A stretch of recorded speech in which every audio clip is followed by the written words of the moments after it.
where are all of these so-called freedom fighters talking about this right now? This should be #1 topic. G'day guys, Graham here. Hope you're doing well and taking care of yourself. So, it's official. They've started using the military to round up Australians and put them into quarantine facilities.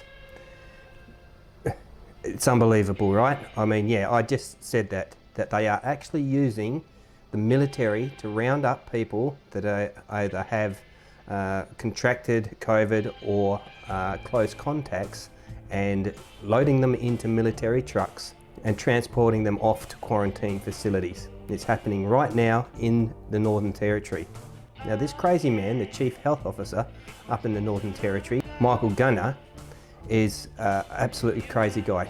He's beyond words when it comes to describing this guy. I thought Jackie Lambie was a bit of a nutcase, but this guy is clearly some sort of psychopath.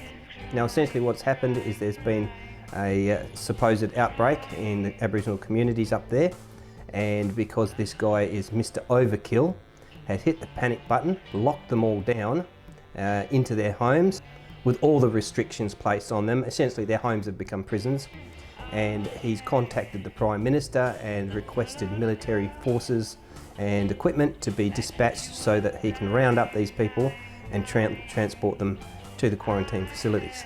Now I'll let you listen to this quick video and I'll talk to you again then. Action to escalate our response in these communities, immediately implementing a hard lockdown. That means residents of Minjari and Rockhole no longer have the 5 reasons to leave their home. They can only leave for medical treatment in an emergency or if required by law. It's highly likely that more residents will be transferred to Howard Springs today, either as positive cases or close contacts. We've already identified 38 close contacts in Minjari, and that number will go up. Those 38 are being transferred now. So you see what they're doing is they're targeting these Aboriginal communities.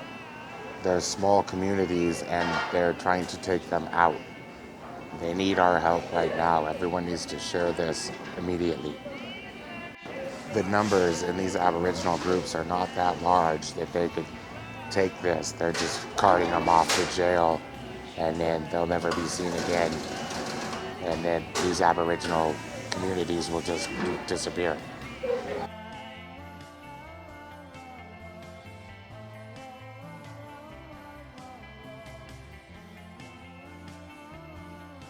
Contacted the Prime Minister last night. We are grateful for the support of about 20 ADF personnel as well as army trucks to assist with the transfer of positive cases and close contacts and to support the communities. So as you can see, this guy is out of control. We've got Australian citizens being rounded up into military trucks and carted off to quarantine. Now, I think this is pretty scary, to be honest with you, and it's not much of a reach to start thinking perhaps that's what's coming for the rest of us. Now again, they're always using the Aboriginal people for these things, aren't they? So where are all of these so-called freedom fighters talking about this right now? This should be #1 topic, that people are literally being rounded up by the military and carted off to camps. It's unacceptable. I don't see it in the news anywhere. I don't see any of these political figures that are aspiring to be freedom fighters for our country talking about this. They're all pretty happy to have Indigenous people stand up and promote them and support them when it comes to getting their vote. This as it always is that when it comes to the Aboriginal people, nobody's interested in them until it's voting or at voting time or to get somebody into power. But as soon as they get what they want, the Aboriginal people are once again forgotten. And that's what we're seeing here right now, is that the military, the government, is using the military to enforce these terrible restrictions upon these vulnerable people. They're vulnerable not because of their health reasons, but because nobody pays attention to when they're being persecuted. That's why they are vulnerable, and they're being steamrolled again and treated like second class or third class citizens, really, because they're being locked up indiscriminately, not just if they've got the virus, but even if they're in close contact. All right, now that's what this Chief Health Officer has said, that they're planning on rounding up more people, not because they've got the actual virus, but because they've simply been in close contact. So this is a whole new level of tyranny that's spreading to Australia that so few, if anyone, is paying attention to. And I hope that you who are listening to this start talking about it to other people. It's disgusting that nobody's paying attention to the fact that Aboriginal people right now are being rounded up and imprisoned for simply being suspected of having the virus. It's unacceptable, and we all need to make sure that something more is done about this, because it starts there and it's coming for the rest of us. When they get away with doing this type of thing, they're just going to expand it and make it for everybody else. And if we don't do something about it, it won't stop. And you know, what's going to happen when you see army trucks rolling down your road, going door to door, putting you in a military vehicle, taking you off to a camp because you may have had close contact or be suspected of carrying the virus, because that is exactly what's going on right now. And you might not think it's coming to you in your street, but it certainly is, because if they're getting away with it here, they'll get away with it elsewhere. And that's really what's coming down the track for us all, simply because the government's doing nothing to protect us from it. We saw that with the bill and the legislation that Pauline Hanson and One Nation tried to put up, and the government running away from it. Now, that bill would have completely destroyed all of these mandates simply because it made sure that the federal government couldn't fund anybody who was participating in these mandates. And Scott Morrison and his ilk have run off and hidden from it because they support the whole mandate concept, and that is for sure. There's no two ways about it. The state government and the federal government are on exactly the same page when it comes to taking away our freedoms and turning us into a communist country under a social credit system. It's all on the way, and they're doing it, and then nobody is out there stopping it.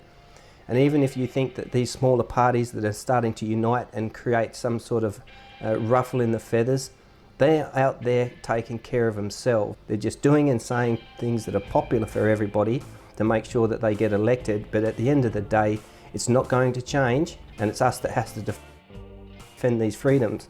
And unfortunately, a lot of people are not going to pay attention because they're waiting for the federal election to come along. But by the time the federal election has come and gone, all of these things will be passed, all of these things will be written in stone, and we won't be changing any of them. And all these people that are crying out there that they're going to change them won't do a thing. And unfortunately, we're going to have to wait until the federal election shows them for their true colours. I have no faith in any of them. And if we sit around waiting for them to fix all of these problems with the federal election, unfortunately we're going to have a rude shock, because it's all going to be set in place and there won't be very much at all we can do about it, especially when there's army trucks rolling down the street, locking up people who haven't taken the jab, or locking up people that they've tracked down through the QR code system that have been in close contact. So that's all it takes now. You don't actually have to have it. You've just got to be in close contact or have been in the same place. And the evidence is right there for us to see today, because that's what they're doing in the Northern Territory, and nobody's saying a thing about it.